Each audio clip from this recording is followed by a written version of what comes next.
प्रभु जीशु ख्रीष्ट अति बहुमूल्य नाम संपर्क इंडिया द्वारा प्रस्तुत कार्यक्रम नुआ सकाल आशार आज अध्याय मुझे स्वागत जनाऊँगी। प्रभु आपण मान प्रत्येक को बाहुल्य रूपे आशीर्वाद करंतु। आज जो प्रसंग में प्रभु वाक्य आलोचना करवा आलोच्य प्रसंग होची बंधुतार कष्ट। बंधुतार कष्ट आम अनेक सहित बंधुता कर भल लगे कि परवर्ती समय तार परिणाम भोगवाई प्रस्तुत थी माने बंधुता जे आमको वेदना दे थाए, बंधुता जे आम जीवन में कष्ट आनी थाए ये आम जानी ना।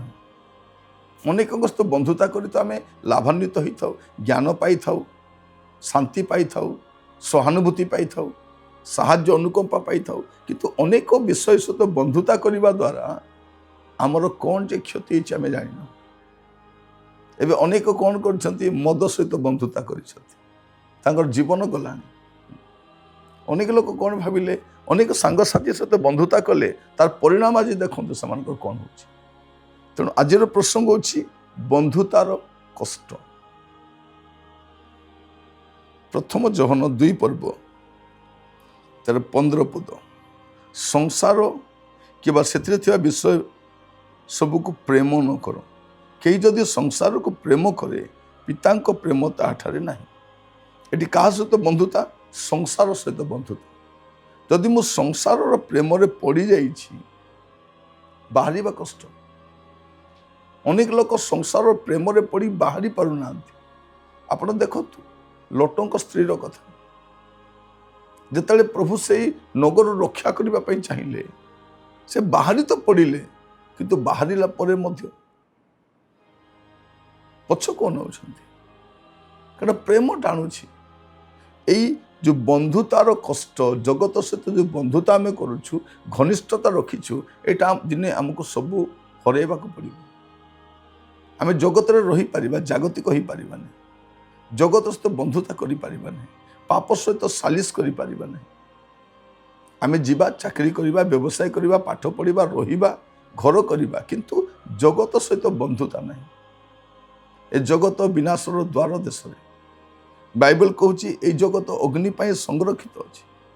आम जो विषय गुड़ा देखुचु दिन आसो ए सबू अग्नि रे नष्ट हेबो। मस्त देखंतु आपण माने 2 पीतर 3 पर्व तार 10 पद प्रभु को दिन जे चोरर परि उपस्थित हेबो से दिन आकाशमंडल महाशब्द सह लोप पाइब पुणी मौलिक वस्तु सब प्रचंड उत्तापर तरली जीव एवं पृथ्वी और तन्मध्यस्थ मनुष्यकृत वस्तु सबू दग्ध हेब। माने भावी देखंतु दिन आसुचे सब दग्ध होगा जाऊँगी। आम जब 7 पद देखा पुणी ए वर्तमान आकाशमंडल पृथ्वी से वाक्य द्वारा अधार्मिक लोक मान विचार और विनाशर दिन पर्यंत संचित होई अग्नि निमंते रक्षित होई अछि।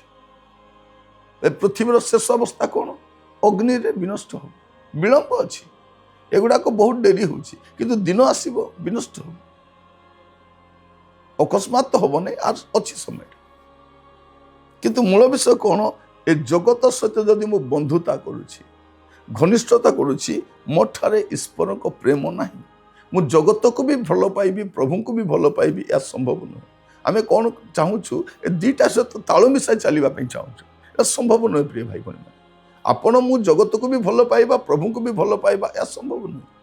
तेणु आज वाक्य शुणा समय आमर ए बंधुतार बाहरी आसवा दरकार कारण बंधुतार कष्ट अच्छी आग को कष्ट अच्छी। जदि जगत सहित बंधुता कर आंतरिकता रही जाइए घनिष्ठता रही जाइए আমার আত্মা যদি জগত পথে কাঙাଳି হয়ে বুলুছি, দিন আসব আমাকে কষ্ট পাইবা পড়ব, দিন আসব তার পরিণাম ভোগিবা পড়ব। আজ সুযোগ আছে, আমি টিকে চিন্তা করু, টিকে বিবেচনা করু, টিকে দেখু বাস্তবরে মু কোন জগতর সহিত বন্ধুতা করেছি। বাইবেল কোণ কହୁଛି দেখন্তু, ଯାକୁବ ପୁସ୍ତକ ଯଦି ଆମେ ଦେଖିବା ତାର 4 ପର୍ବ 4 ପଦ ଲେଖାଯାଉଛି, ହେ ବ୍ୟଭିଚାରିଣୀ ମାନେ ଜଗତର ମିତ୍ରତା ଈଶ୍ୱରଙ୍କର ଶତ୍ରୁତା। ବ୍ୟଭିଚାରିଣୀ ମାନେ କ'ଣ? ସେ ଈଶ୍ୱରଙ୍କ ପଛରେ ବି ଯିବ, ଜଗତ ପଛରେ ଯିବ। ତାର ଦିଟା ସ୍ୱାମୀ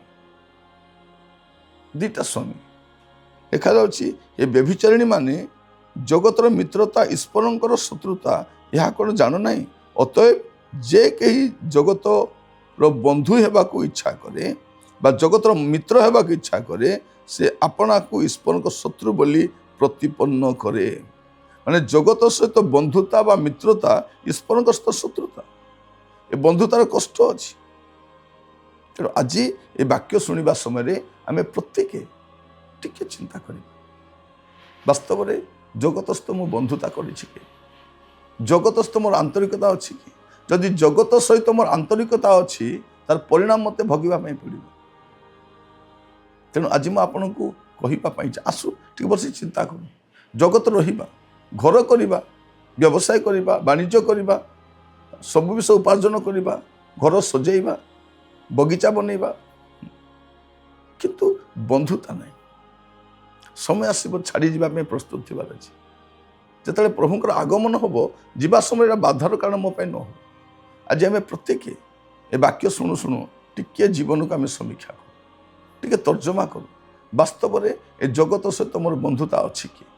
ମୁଁ ଜଗତ ସହିତ ଘନିଷ୍ଠତା ରଖିଛି କି? ଯଦି ଘନିଷ୍ଠତା ଅଛି, ତାର ପରିଣାମ ମୋତେ ଭୋଗିବା ପାଇଁ ପଡ଼ିବ। ଆସନ୍ତୁ ପ୍ରାର୍ଥନା କରିବା, ନିଜକୁ ସମର୍ପଣ କରିବା, ପ୍ରଭୁଙ୍କ ସହିତ ରଖିବା, କହିବା ପ୍ରଭୁ ମୋତେ ସାହାଯ୍ୟ କର, ଏ ଜଗତର ବନ୍ଧୁତାରୁ ମୋତେ ବାହାର କର। ପ୍ରାର୍ଥନା କରିବା। ଅନୁଗ୍ରହକାରୀ ପିତା ପରମେଶ୍ୱର, ଆପଣଙ୍କୁ ଧନ୍ୟବାଦ ଦେଉଛୁ। ଆପଣ ବାକ୍ୟ ଦ୍ୱାରା ଆମମାନଙ୍କ ସହିତ କଥା ହେଇଛନ୍ତି। ପ୍ରଭୁ ଜଗତ ସହିତ ଯେଉଁ ଆମର ବନ୍ଧୁତା ଅଛି, ସେଠୁ ବାହାରିବା ପାଇଁ ସାହାଯ୍ୟ କର। ଏହା ଆମମାନଙ୍କ ସର୍ବନାଶର କାରଣ ନ ହେଉ ପ୍ରଭୁ। ଦିନ ଆସିବ ଆମେ ଜଗତ ପରିତ୍ୟାଗ କରିକି ଯିବୁ। ଏ ଜଗତକୁ ଯେତେ ଆପଣାର ମନେ କଲେ ମଧ୍ୟ, ପ୍ରିୟ ମନେ କଲେ ମଧ୍ୟ ପ୍ରଭୁ ଦିନେ ଛାଡ଼ି ଯିବା ପାଇଁ ପଡ଼ିବ। ଏହା ଜାଣି ଆପଣ ଆପଣା ଜୀବନକୁ ସଜାଡ଼ିବା ପାଇଁ ସାହାଯ୍ୟ କର। ଅନେକ କ୍ଷେତ୍ରରେ ଆମେ ଦୁର୍ବଳ ଅଛୁ ପ୍ରଭୁ, ଅନେକ କ୍ଷେତ୍ରରେ ଆମେ ଦୁର୍ବଳ ପ୍ରଭୁ। ଆଜି ଆପଣ ଆମମାନଙ୍କୁ ଅନୁଗ୍ରହ କରନ୍ତୁ, ଏ ବିଷୟରେ ସଜାଡ଼ିବା ପାଇଁ, ସଚେତନ ହେବା ପାଇଁ। ପ୍ରତ୍ୟେକଙ୍କୁ ଆପଣଙ୍କ ହସ୍ତ ରଖିଲି, ଦୟାଗୁଣରେ କଢ଼େଇ ନିଅନ୍ତୁ। ଆଦର ମହିମା ଗୌରବ ଆପଣଙ୍କର ହଉ। ପ୍ରାର୍ଥନା ମୋର ପ୍ରାଣର ପ୍ରିୟ ଯୀଶୁଙ୍କ ନାମରେ ମାଗିଲି, ଆମେନ୍। ପ୍ରଭୁ ଆପଣମାନଙ୍କୁ ପ୍ରତ୍ୟେକଙ୍କୁ ବାହୁଲ୍ୟ ରୂପେ ଆଶୀର୍ବାଦ କରନ୍ତୁ। ପ୍ରଭୁଙ୍କ ଅନୁଗ୍ରହ ହେଲେ ଆସନ୍ତା ଅଧ୍ୟାୟରେ ଜଡ଼ିତ ହେବା। ବିଦାୟ ଦିଅନ୍ତୁ। ପ୍ରଭୁରେ ରୁହନ୍ତୁ। ନମସ୍କାର।